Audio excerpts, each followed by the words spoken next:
نستقبل رياضنا شاعرنا الحسيني رياض بعطر الصلاة على محمد وآل محمد لإلقاء قصيدته بحق رجالنا أبطالنا أرواحنا قواتنا في الحشد الشعبي وقواتنا الأمنية، فاستقبلوه بعطر الصلاة على محمد وآل محمد.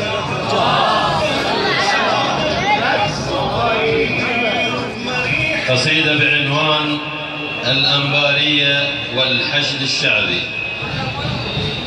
أمي بالأنبار صاحت يا عراق، صحت عونك أنا ابنك ثاني، أنا بن كربلاء وساكن بالجنوب، حسين والعباس في وجداني، بالسماوة عروقي والبصرة ديك، دم ذي طاري وعنكوت ونجف